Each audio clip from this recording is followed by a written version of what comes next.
and then we can move back to the budget. So my question was, we don't have a, we have a Board of Trustees meeting next week, Yeah. 10th? Wednesday.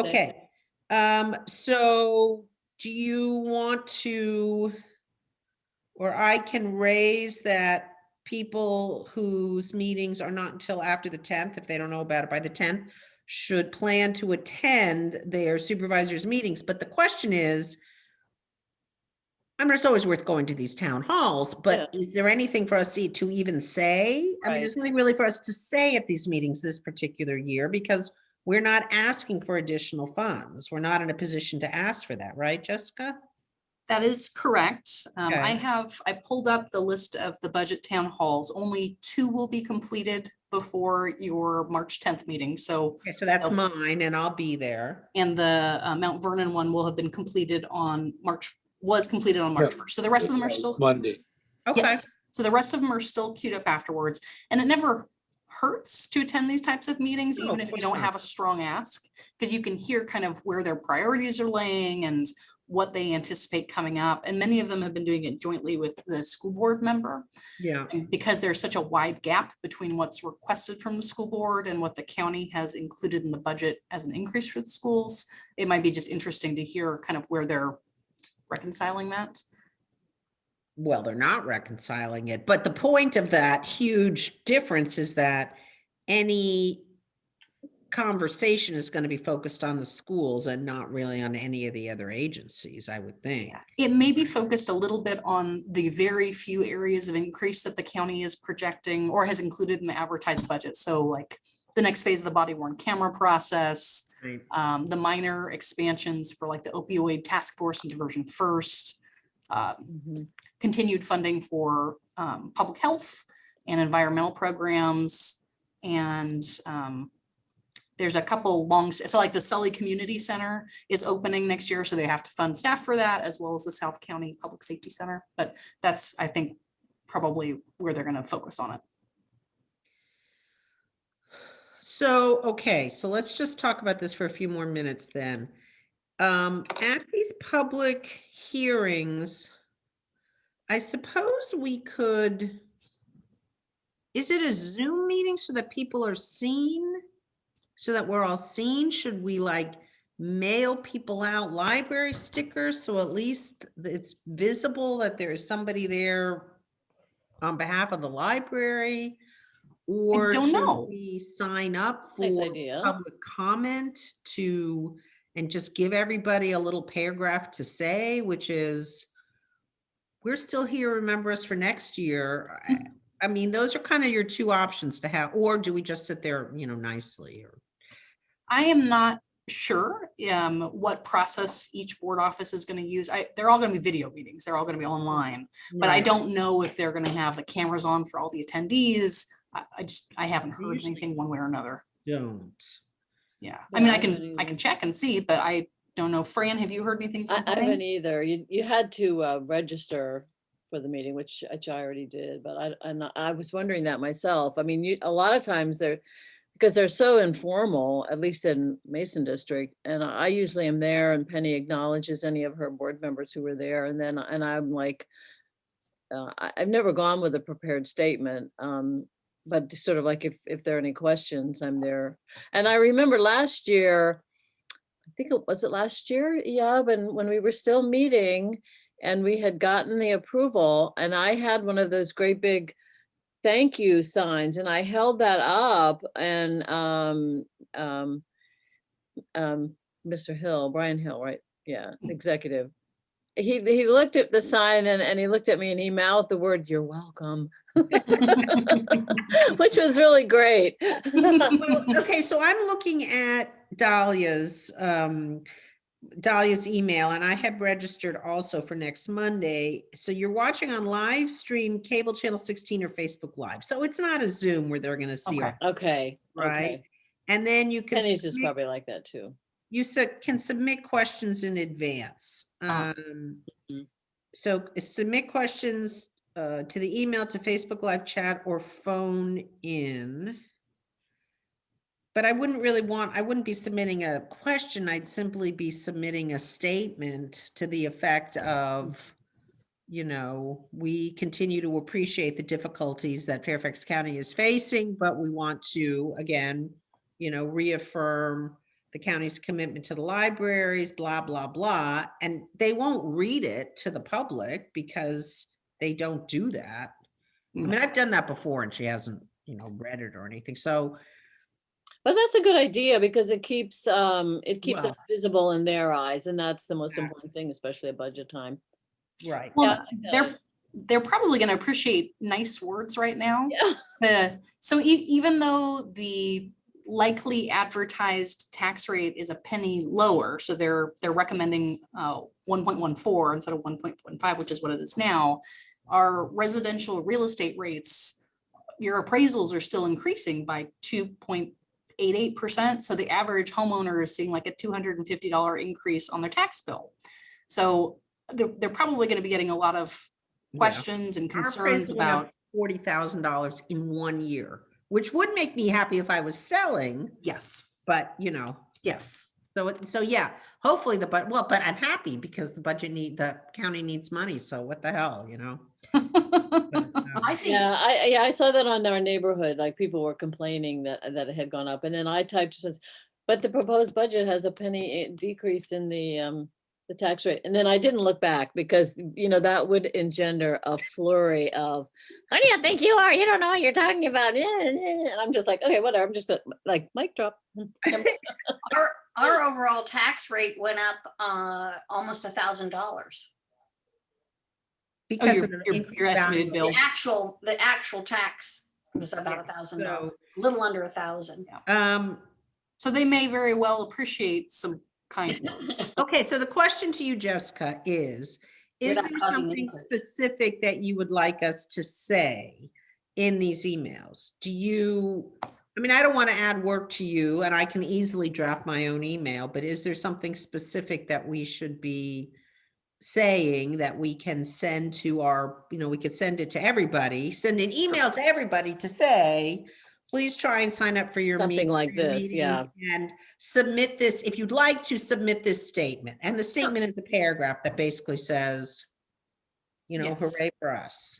Yeah, there are absolutely some things that I think would be good strong points. So we would want to focus on the positives that the library has been able to provide during the pandemic. So Right. curbside services, the circulating laptops, the expansion of parking lot Wi-Fi, all of our Totally virtual. cool. So do Yeah, you? all the good okay, stuff.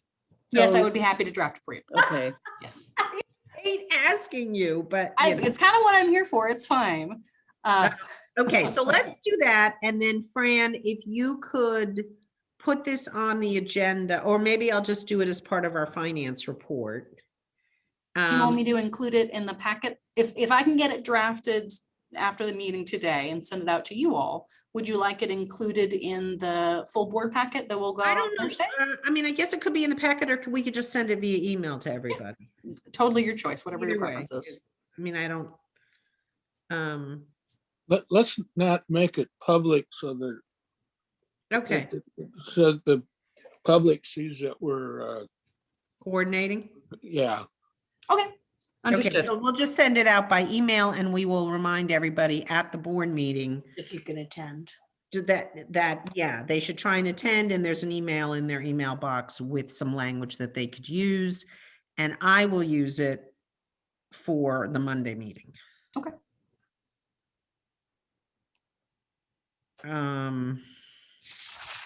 Yeah, and so at Dahlia's Monday meeting, it is again, you're right, it's the school board representative, it's Joe Mondero, and then there's two other people from the school system also on here. So it's a lot of school on here. Okay, so I'm guessing that Phil is not joining us. So why don't we do the review of the FY 2022 advertised budget? Sure. So I'm going to give just a couple highlights and then I'll share my screen and show you where you can actually read it through. If you are so inclined, you do not have to read the whole thing. It is chunked out by different agencies. Okay. The county's advertised budget is coming from a very conservative budget posture. There is no money included in there. So for example, if another stimulus was passed and there was money for localities, the county is not estimating any amount of money in this budget for that because we don't know what's going to come through, and it would be one-time money anyway. So this is very conservative. It's just looking at what we know is coming through. Like I mentioned earlier, there's an anticipated advertised tax rate that is a penny down, and that will be discussed and advertised by the board in March and April. And the minimal amount of extra growth and revenue is pushed primarily by the increase in assessment on residential real estate. So the county is currently estimating about $42–43 million over last year's revenue base. They are recommending, staff are recommending that 20 million of that go into an economic stabilization reserve fund, which the board can then use at its discretion later on. So that kind of comes off the top, and then there's 23 million extra. And then the county has been really trying to ensure that any additional funds are split between FCPS and the county. So that means that both county and FCPS would get like 11 to 12 million above what they received last year. And what did the school ask for? What did the school system ask for? Like 104 million. 100. I thought it was like 100 million, and they're recommending that they get 12 million. Yes, I think it was about 13, but right around there, yes. Wow, that is a pretty big difference. It is. The majority of the school's request is for a 3% pay increase for teachers, which totals 73-ish million, somewhere right in there. So there's definitely some gaps in there. And part of that is due to, it's not legislation. Part of it is due to changes at the state level. So the state is saying that they would support a pay increase for teachers, which is wonderful.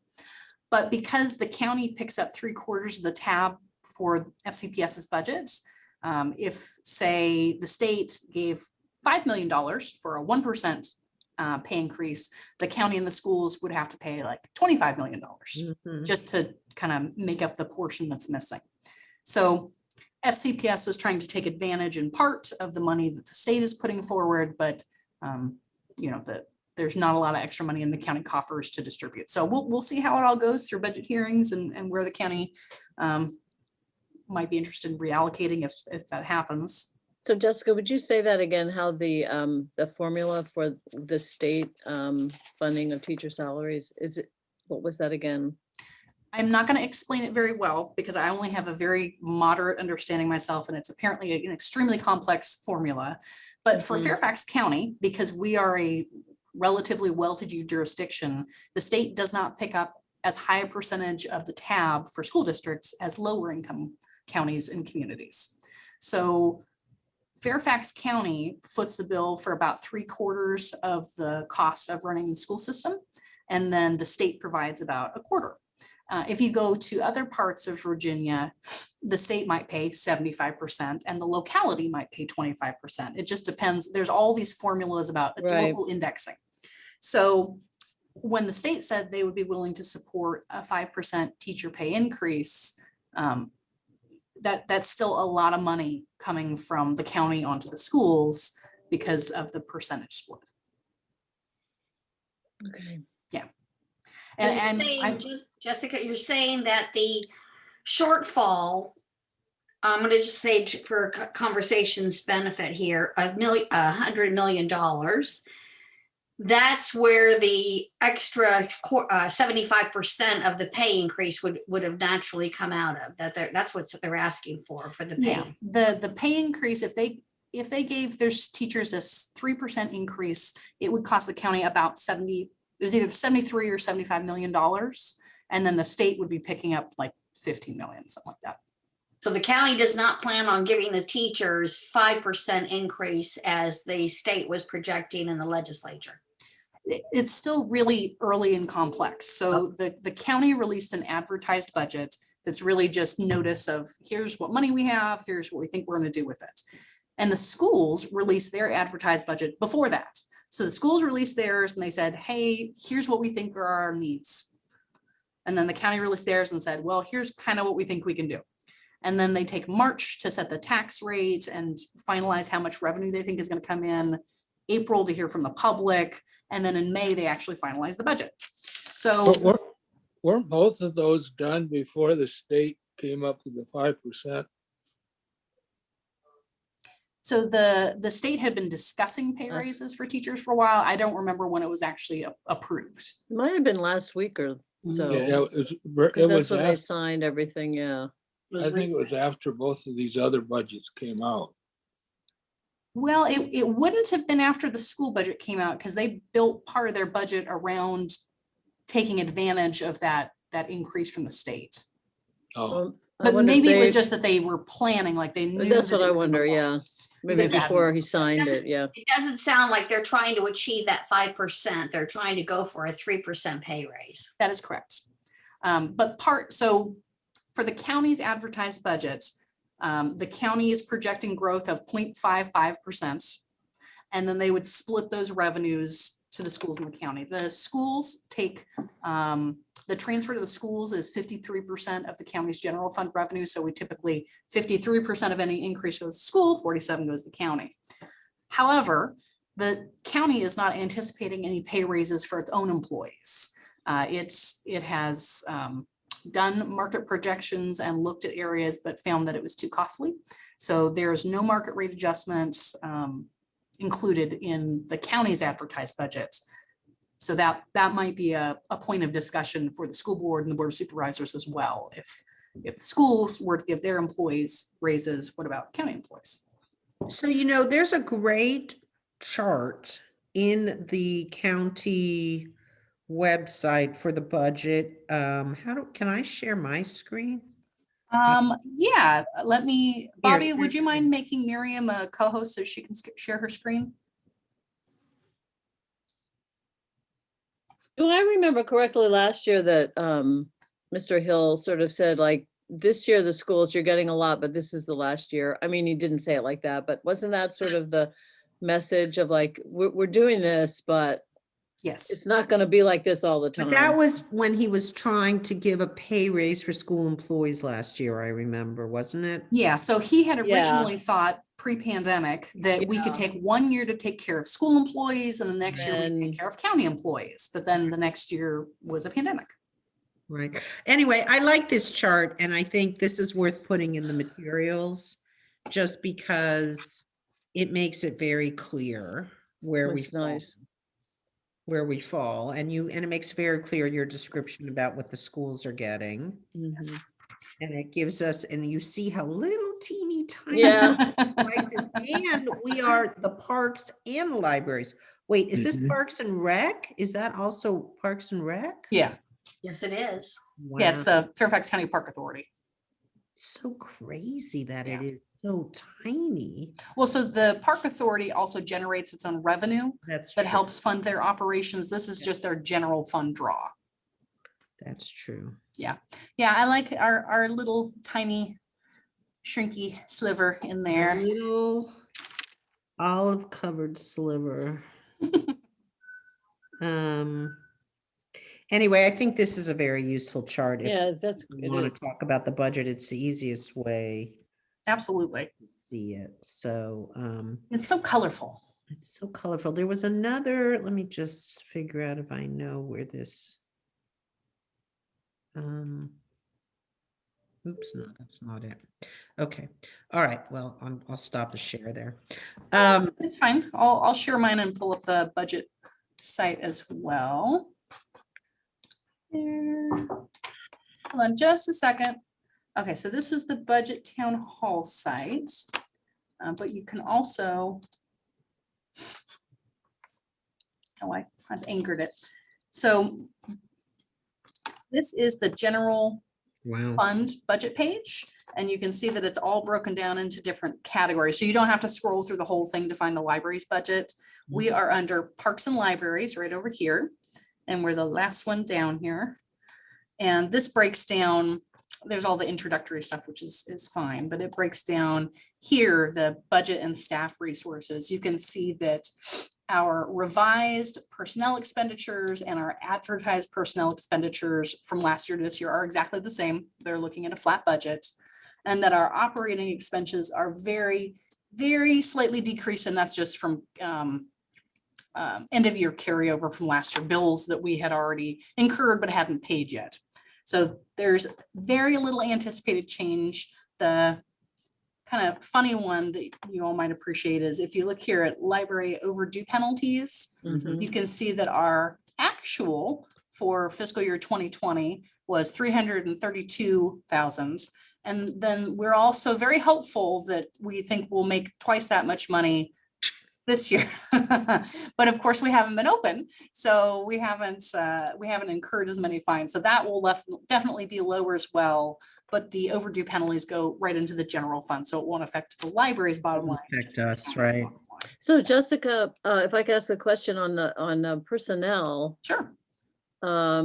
with all the vacant positions, but they're still being funded, so they still show up. Is that right, or is it expenditures? Yes, Or- no, you are absolutely correct in there. Okay. So we are holding a certain number of positions, as every agency is. And the money that would go towards those salaries as it falls out is being redirected to the county general fund to support the decreased revenue across the county. But all those positions are still ours. We're just not filling them right now. So we will be able to. What is how is that, I mean, how is that gonna happen, or do we know yet? Or is it dependent upon? Oh, you mean when we'll be able to fill those Yeah, positions? yeah, So right now, we are only being asked to hold positions through the end of the current fiscal year, so through June 30th, and we don't have direction after that yet. It may be that we're asked to hold the same number of positions, maybe more, maybe less, maybe totally non-item at that point. But for us right now, it's 12 FTE. It's very, very reasonable for us to hold that amount of our 389 position FTE count. And frankly, we're holding that much at any given point in time normally, because when we're recruiting for people, we often promote. So when you fill a position, then you've still got another vacancy that's hanging out there. so you just have 12 vacant Yeah. positions throughout the Oh, system? no, we have many, many, many more. Oh, vacancies okay, than that. I We're thought, only required to hold 12. okay, And hopefully eventually we'll get to that point, but it's definitely taking some catch-up work to backfill positions right now. so it's impacting workloads, or is there a trade-off because you're not open? Is it working? I mean, Well, how's it so going? we haven't been operating with public service desks. Right, We weren't operating public service desks from March through June or through July when we reopened, and then again January through the current date. So some of that has been able to be absorbed through that process. Parts of it we're definitely trying to recruit for, because we need more bodies in the building to help out. So circ staff in particular, as we do more curbside, and we've got continued high levels of transactions, even if people aren't in the building. Those are the folks that we really need to get back into position.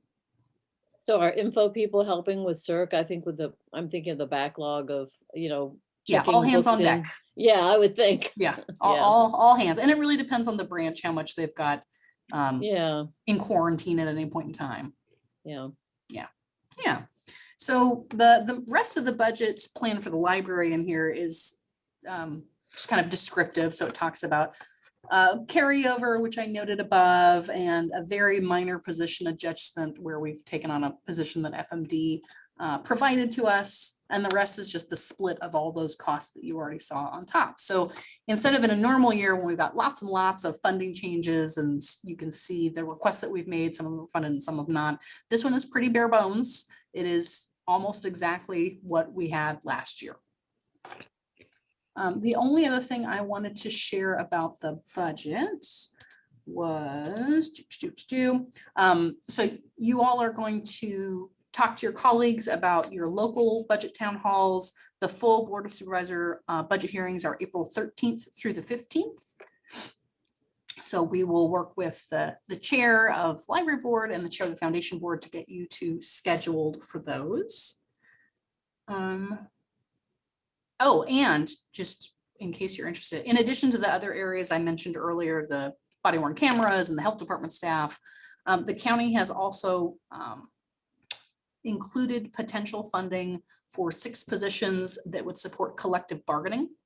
The Commonwealth of Virginia changed its legislation effective May 1st of this year, and they now allow localities to enter into collective bargaining agreements. So Fairfax County has a work group that's comprised of 2 board supervisor members, 2 school board members, and representatives from 20 employee association groups that have been talking about what a scope of collective bargaining might look like, a process.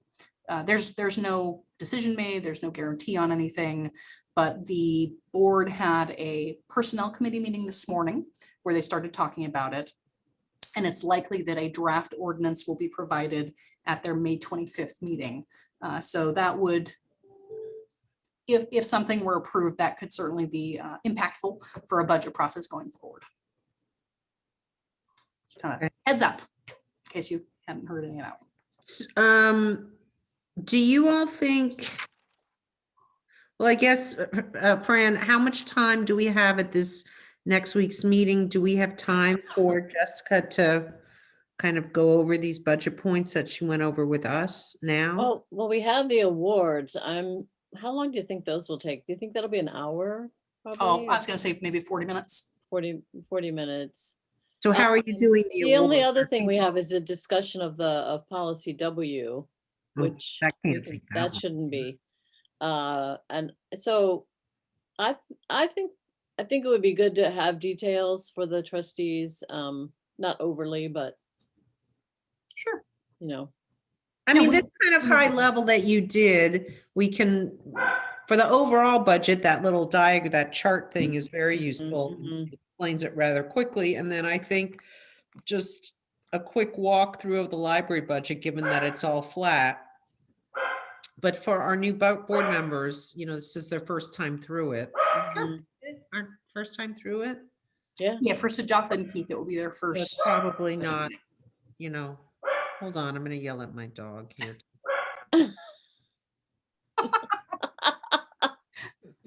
Okay, hopefully that worked. And then she comes back. Well, here. they'll need like a description of the process and our involvement, which, So we have some of those documents that have been created in past years for the finance committee that talk about library board opportunities to engage around the budget process mhm. and the timeline for the budget. So we can include those as part of the packet again, if you'd like. We can, but I don't want to go through all of that in a group again. It's a little tedious for those of us who've been through it like 4 times. Mm. We could include it in the packet and then suggest that if any of the new board members want a more detailed overview of, like email Fran, and we'll set up a special little training session or something. So I did do a Okay. budget training with both Sujatha and Keith already. They Yes. had asked for something at one of the past board meetings. Yeah, okay, so I think that's fine.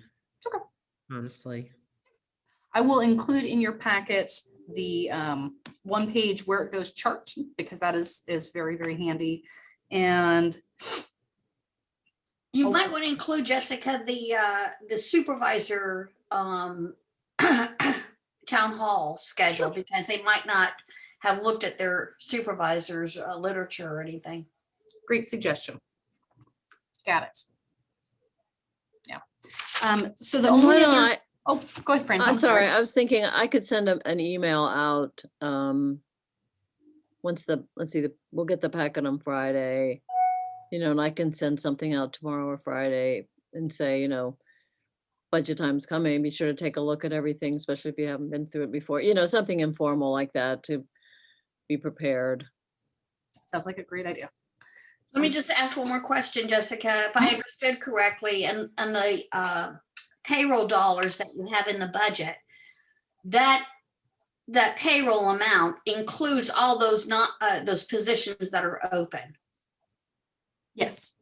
Yeah, the only thing not included, that is just base salaries. So that number doesn't include benefits, retirement, health costs. Those are all in a different county agency, but it does include all of the currently unfilled positions.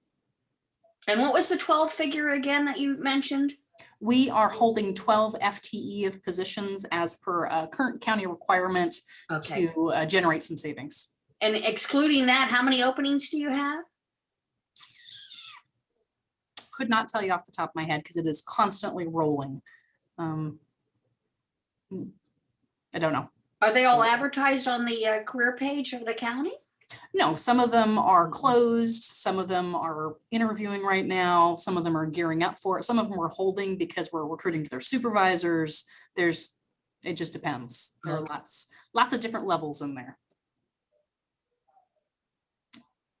So the one other thing I wanted to share from today's board budget meeting was they included a statement at the end of their presentation, and I wrote it down directly because I thought it was kind of telling, was looking ahead to fiscal year 2023, budgetary pressures will be significant despite potential for economic recovery. So just kind of a heads up on what they're expecting right now for the year after next. That's the continuation of not having as many of the commercial sites filled will definitely affect things. Did they say anything that if we did get money, where it would go to, if we got money from the federal government for the COVID? Great question. They did not, because they're not certain we're going to get it, and they're not certain what strings would be attached yet. The county, when we get extra money for things like stimulus or FEMA money or the CARES Act money, they've all got different requirements. And so they try and draw down the banks of dollars that are the strictest first, so that they can use the other ones as they need, which is how they got like the RISE grants for nonprofits and small businesses. So I don't know, they're hoping that they'll get more stimulus money, and I'm sure we'll hear more if they do, but I don't know exactly where they're going to put it if they get it. But I would guess towards more health department support and vaccination support and economic recovery efforts. Well, if I read it correctly, there is additional support already in the current budget for that, hiring new people and not just temporarily, but converting them. I think it was 109 new positions totally.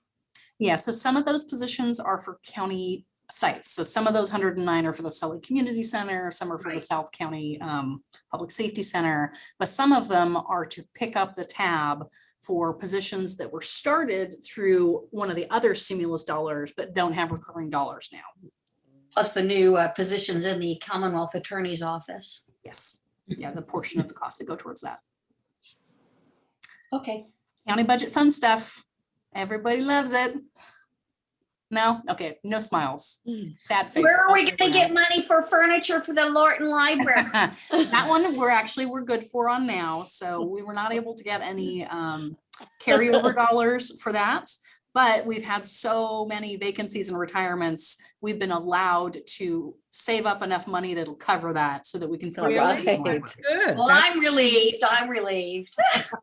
We will not have an empty building. Did you say, and I missed this, how many open positions do we have now for library staff that are funded? A bunch. We've got a spreadsheet that is another mini color coded one. I'll take a look and send you all some numbers, but I don't even want to guess off the top of my head. Okay, no, you don't have to send us that, but is there active recruitment going on? Oh, yeah.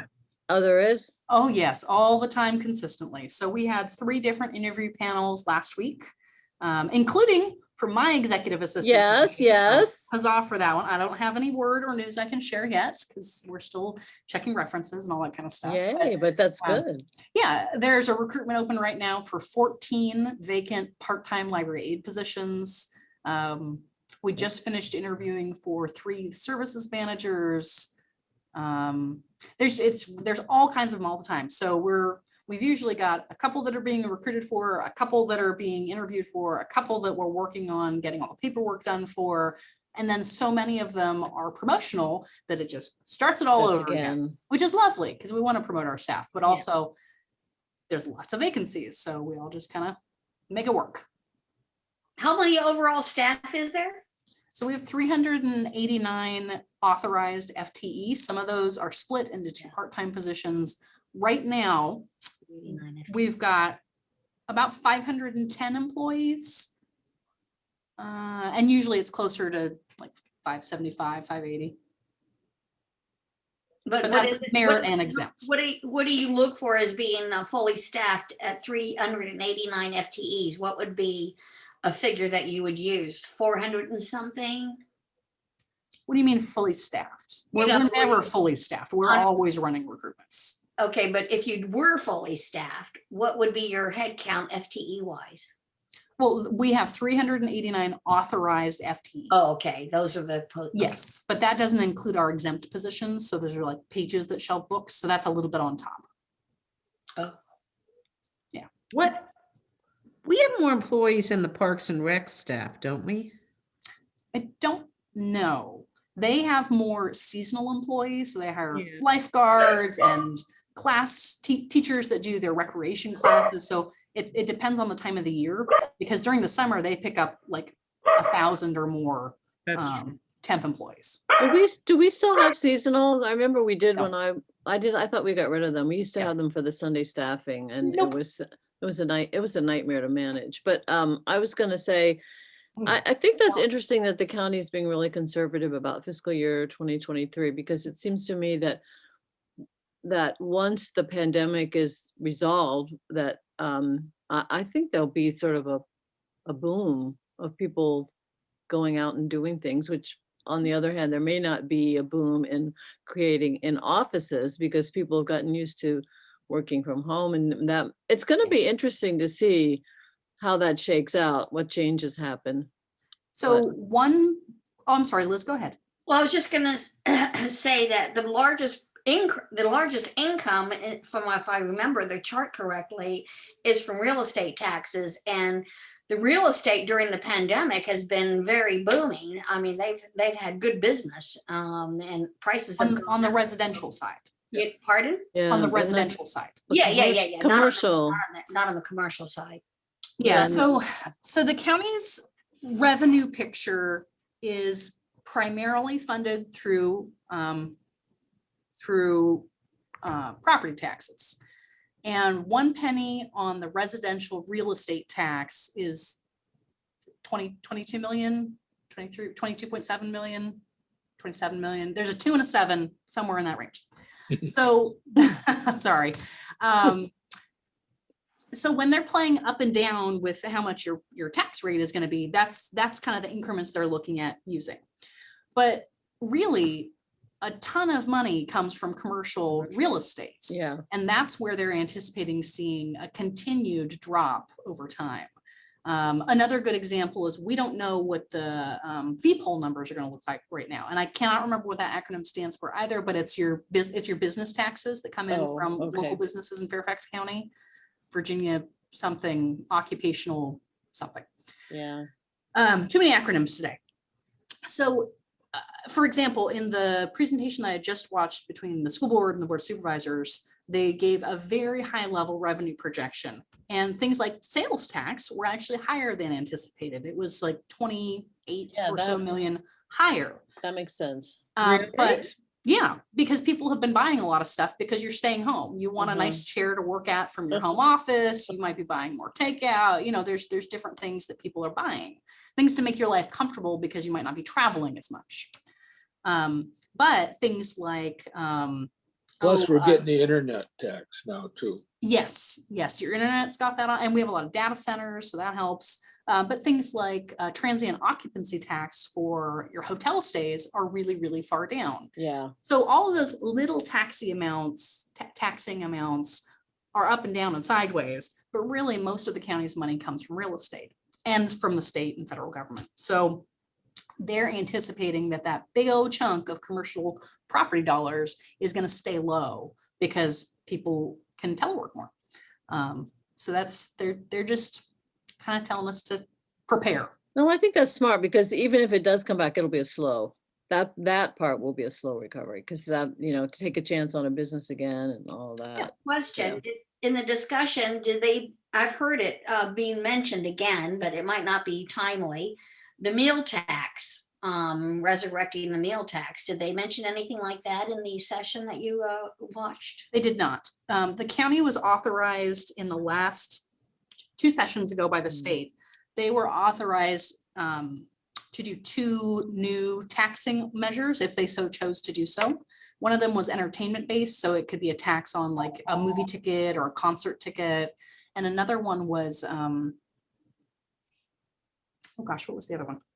It wasn't cigarettes, but it was like a commodity. Like if you bought this thing, the county could tax us one specific thing.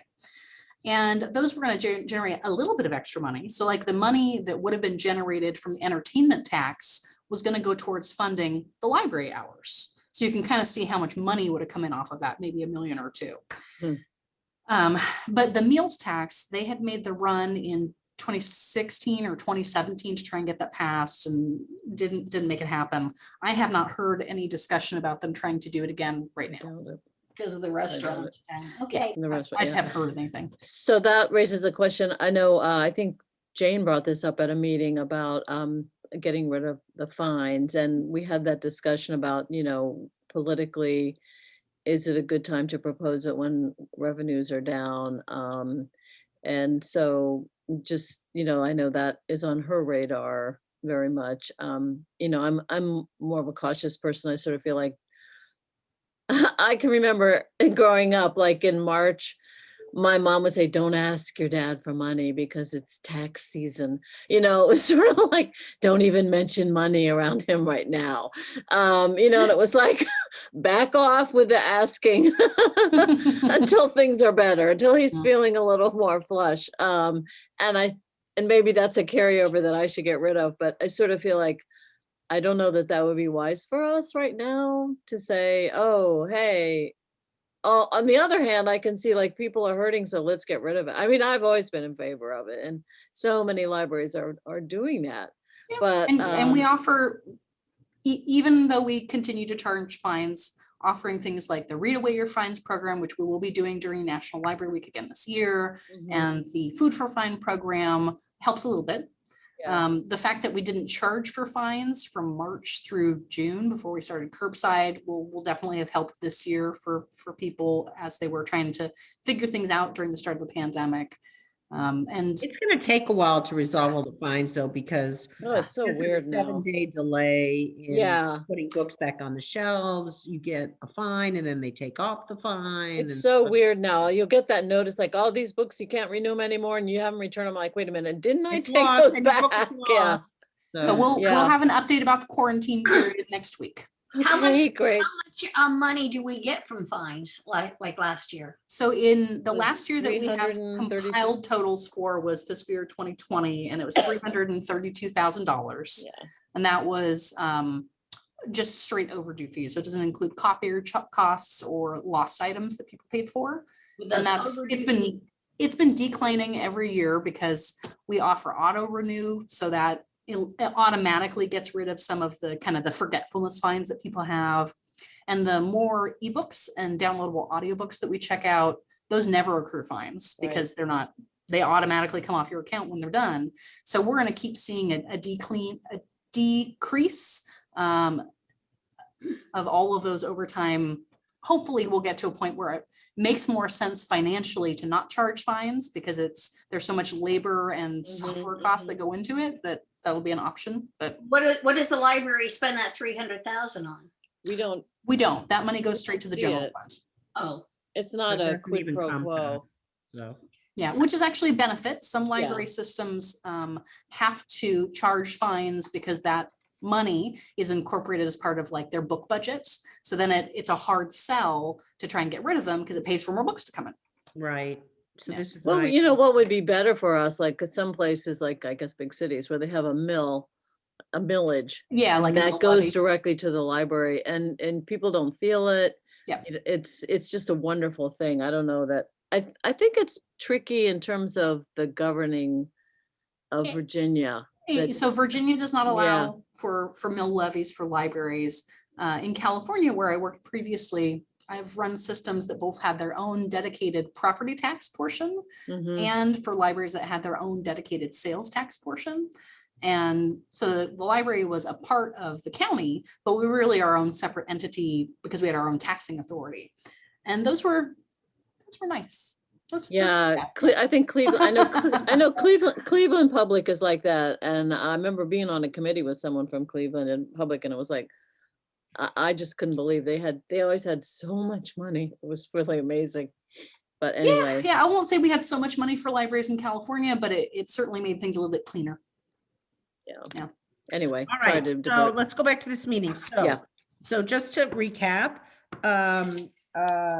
for the board meeting, we will send around in the materials that chart and the summary of the library budget part of it, and then And the town hall schedule. the town hall schedule. And then Jessica, you're gonna write a draft of an email that we can send as questions to the town hall, which will not go in the materials, but it will just go around as an email, and we can also just, reference it during our meeting on Wednesday. And then during the meeting on Wednesday, I would say, Fran, you'll have to let us know how long you want this conversation about the budget to be, but I'm gonna say 10 to 15 minutes. I think that's good.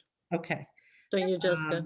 That's fine. And if you see that it's dragging on, we can always divert some of the questions to email or whatever, but you'll have to keep an eye on, the clock. Got it. The award program should be, given that nobody is getting up to get their award, it actually should go fairly quickly. How many awards are we So handing out? last year, people made little thank you speeches. Are they doing that this time or no? We're going to give them an opportunity to do Okay. it, yes. So Yeah. they will speak. If they would like to, the same as last year. This is Miriam, the there are employee 11 awardees and 2 honorable mentions. This is the employees, right? Okay, nice, very nice, Yes. excellent. Yeah. But and they're Miriam, all you're gonna lead the discussion on the budget, right? Not me. Yes, I'll leave the Yeah. discussion on the budget, but of course, I'm turning it over to Jessica to do the hard work. Right, As Right. always, as per always. right. all good. All right. Fran, And I For think the that is- details. That is the end. I don't think we need another committee meeting until the release of next year's budget. Yeah, I think Liz had another question though. I was just gonna say to Fran, and I'm usurping this meeting. Did you see some of the talking points I put together, Fran, off that email with the feedback? I did. I haven't done any work yet. I'm just- waiting. Yeah, I just didn't know whether you even saw that I put some ideas together. Yeah, and I saw that that Jane was working with you on that, since because Jane answered you and was enthusiastic about your ideas. Okay. All right. Well, thank you I all thought for I thought coming you to my committee meeting and making it feel worthwhile to have this meeting. It is lovely to see all your. We are Yeah, getting I'll get much you all an closer email to having soon. a meeting in person, I think, I hope. One day, maybe in the summer, maybe. Maybe. After June. Who I'm knows? fully vaccinated. I know that. Library staff are not quite there yet, but. I had one. All right. Gus, don't be bragging about your advanced age. That's all. I'm saying. Anxiously awaiting my second. All right, you guys, lovely to see you.